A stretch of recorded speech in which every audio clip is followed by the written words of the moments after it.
नमस्कार TV9 मराठीमध्ये आपल्या सगळ्यांचं स्वागत। मी निखिला। महत्त्वाची बातमी राज्यातल्या राजकारणावरून दिल्लीमधल्या घडामोडींना सध्या वेग आलाय। संध्याकाळी भाजपच्या कोअर कमिटीची महत्त्वाची बैठक होत आहे। फडणवीसांच्या राजीनाम्याच्या इच्छेवर या बैठकीमध्ये काय निर्णय होतो हे पाहणं महत्त्वाचं असेल।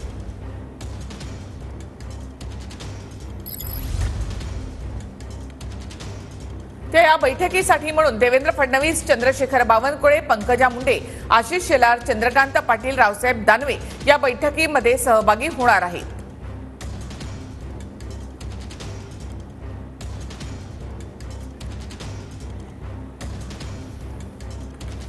थेट आपण दिल्लीमध्ये जाऊयात। आमचे प्रतिनिधी संदीप राजगोळकर यांच्याकडे। संदीप, भाजपच्या कोअर कमिटीची बैठक होणार। बैठकीचं वैशिष्ट्य म्हणजे महाराष्ट्रातल्या सगळ्याच घडामोडींवर नजर, चर्चा, देवेंद्र फडणवीस यांच्या इच्छेचं काय होणार याविषयीची उत्सुकता। अगदी बरोबर आहे निखिला। या वर्षपूर्तीच्या अखेरीच्या आधी म्हणजे देशात दोन राज्यांच्या विधानसभा निवडणुका होणार आहेत, एक हरियाणा आणि दुसरं महाराष्ट्र। काल हरियाणाची बैठक झाली आणि बॅक टू बॅक आज लगेच दुसऱ्या दिवशी महाराष्ट्राची ही कोर कमिटीची बैठक भाजपच्या हायकमांडनं ठेवलेली आहे। आपल्याला माहिती आहे अश्विनी वैष्णव आणि भूपेंद्र यादव या दोन्ही मंत्र्यांची, केंद्रीय मंत्र्यांची काल प्रभारी आणि सहप्रभारी म्हणून नियुक्ती केली आणि त्याच्या दुसऱ्याच दिवशी ही बैठक होते।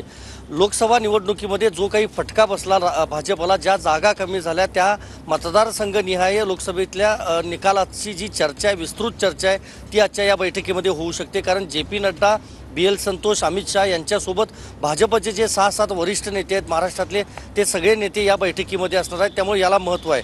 दुसरं महत्त्वाचं, विधानसभा निवडणुकांच्या दृष्टीने ही बैठक होते, कारण हरियाणाची काल जी बैठक झाली त्यामध्ये देखील या सगळ्याचा विचार करण्यात आला होता। जी उमेदवारांची यादी लांबलेली होती लोकसभा निवडणुकीच्या वेळेला, तर ती पुन्हा विधानसभा निवडणुकीच्या वेळेला लांबू नये, किंवा लोकसभा निवडणुकीमध्ये मराठा, आदिवासी, मुस्लिम, दलित ही मतं जशा पद्धतीनं भाजपपासून लांब गेली, आता ती कशी जाणार नाहीत, या सगळ्याबाबतची जी चर्चा आहे ती आजच्या या बैठकीमध्ये होऊ शकते।